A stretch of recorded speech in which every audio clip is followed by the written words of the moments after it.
do what I do. But I appreciate them coming through. Again, the boys are back in charge.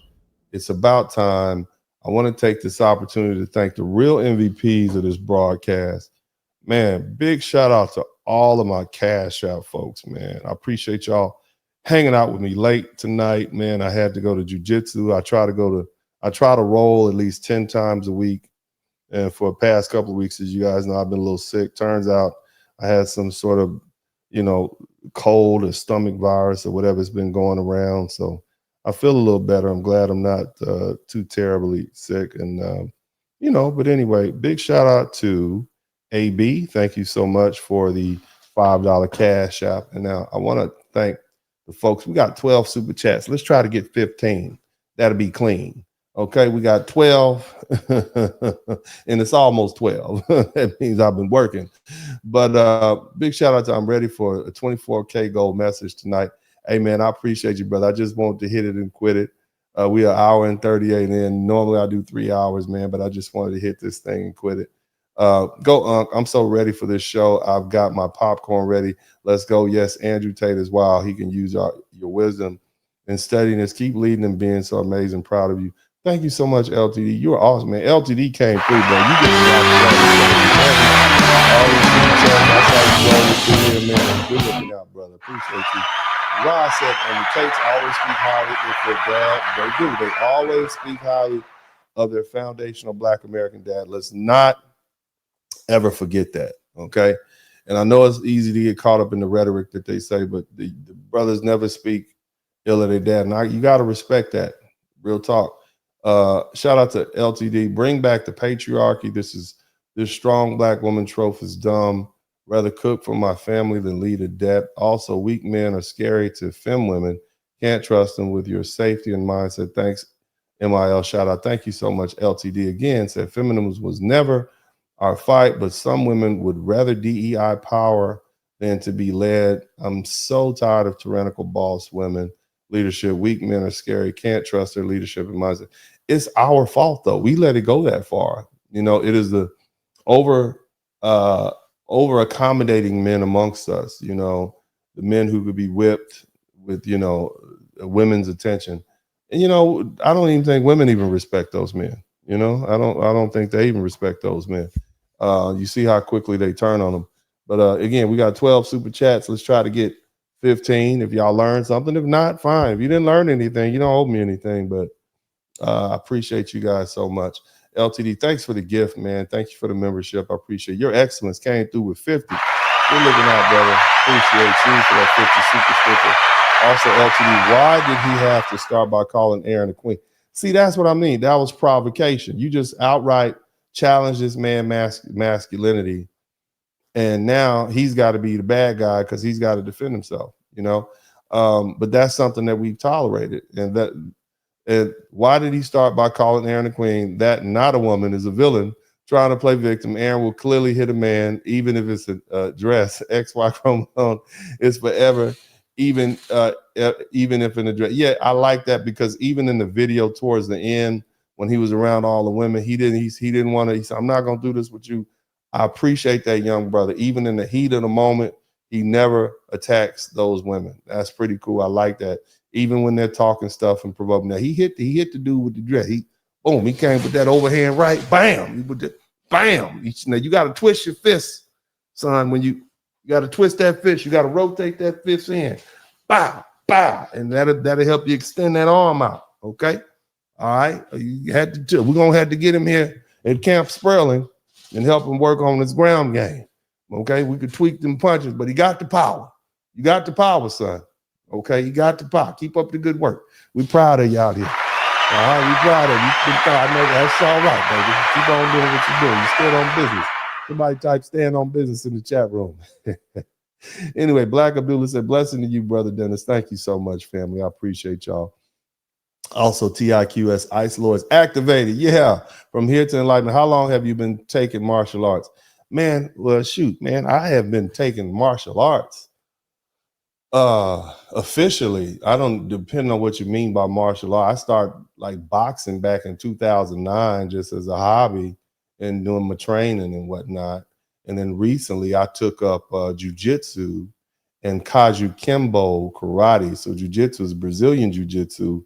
And my goodness, it is a second job. And that's oftentimes when I'm not here, when I come in late, that's because I'm just then leaving my jiu-jitsu training. I try to go anywhere from 10 to 14 times a week. As you guys know, I was sick a little bit for the past couple of weeks, so I couldn't go as much as I wanted. But yeah, I'm marching towards the purple belt. But I've been taking it for 4 years, 4 years. But I've been boxing since about 2009. And of course, you know, you officially, working on the actual official stuff since 2009. What is it about? So we're going on about 16 years boxing, jiu-jitsu, and Kaju Kimbo came later about 4 years ago. But my sons, they've been they started when they were 6, so 11 years, 12 years. Yeah, you heard the boy. So they've been at it for a while. It's part of our makeup. It's part of our masculinity training, and the challenge and being able to conquer your fears and those sort of things. So I raised them in this, man. But thank you so much. And shout out to LTD, Toxic Lady Leaders are the worst. Aaron, Matched Energy. Don't get mad because you don't like knuckle sandwiches. Also, Erica, abused Safari. Oh, okay, I don't know all the backstory. Y'all been asking me to comment on it, and I think this is a befitting time to do so in a very constructive way. But we got 12 super chats. Shout out to everybody. Thank you guys so much. It's always good to get 20, but we only got 12. But we still got time. Y'all might learn something. If you learn something, that's cool. And then you can, if you do, that's fine. We also got the replay gang. Shout out to the replay gang. I love my replay gang. Hopefully I'll see them soon.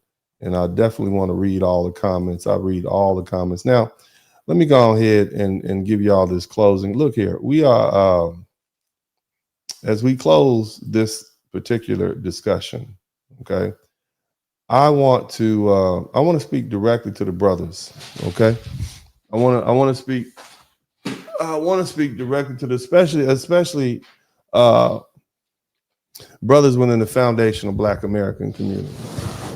You've been so quick to label other Black men as sellouts for standing behind Donald Trump's policies. I don't necessarily like Donald Trump. I don't know the man, okay? But I do like his policies. I do like closing the borders. I do like getting people off welfare. I do like shutting down all this affirmative action that has not helped Black people and has only helped white people under the auspices of helping Black people, right? I do like shutting down these wars that are unnecessary. I do like forcing other people to pay for what they owe, whether it's foreign countries or people. I like that. I like it. Okay? Accountability. I like that. Now, as far as Donald Trump, I like the way the man stood up after being hit with everything that the federal government had to hit him with, and he came back roaring strong and he's unapologetic. I like that. I don't care about none of the rest of that stuff. I'm just be honest with what he does in his personal life. I don't care. I'm only concerned about how it helps me and whether or not it's in my interest. Somebody type, vote your interest in the chat room.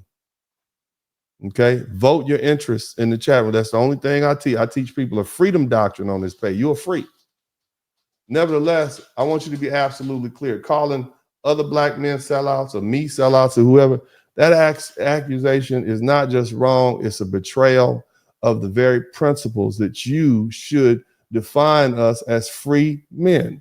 The term sellout suggests disloyalty, a willingness to trade integrity for personal gain.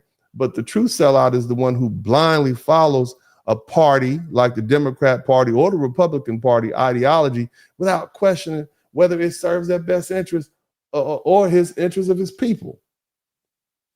I am absolutely certain that the Democratic policies do not serve the interests of foundational Black American people. They were trying to replace us with all these foreigners.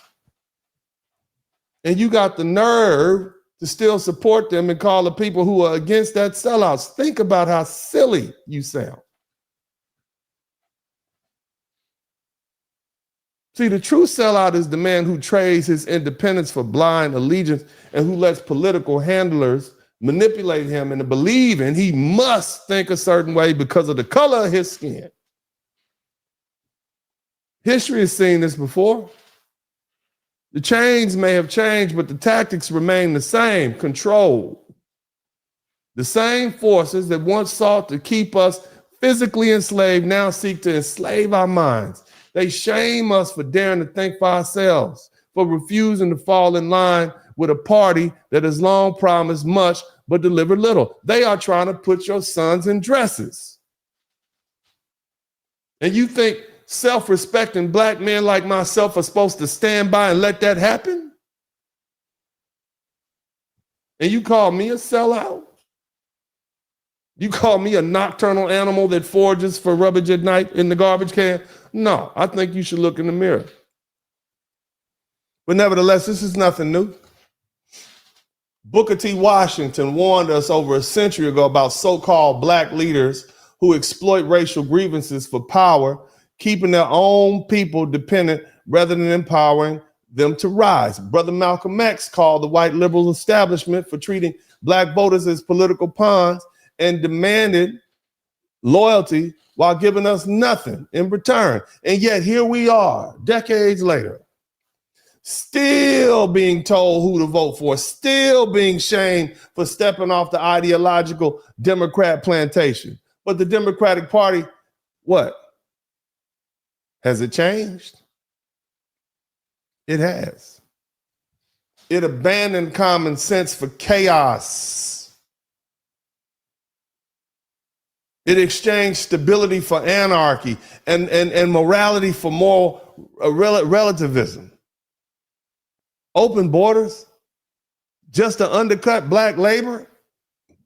Radical gender policies that defy biological reality. A crime wave that leaves our communities broken while elites hide behind their security gates. And they expect us to stay with that? You want us to applaud that? We're supposed to thank them for these failures just because they put some fake half-black, wannabe, not black woman up there named Kamala Harris, whose family is descended from Irish slave handlers and Indians who are as racist as they are in a foreign country. No, that time is over. That time has ended. We are going to think for ourselves. Whether you call us sellouts or whatever you want to do, I am not going to watch foundational black Americans our sons be emasculated, our communities be overrun. I'm not going to sit back and watch that and not say something about it. I'm not going to let them keep empowering our women until they walk over a cliff, because that's what they're doing. They got these women gassed up. You're a strong, independent woman. You don't need a man, girl. Here, we're going to give you some more DEI, some welfare. And then all of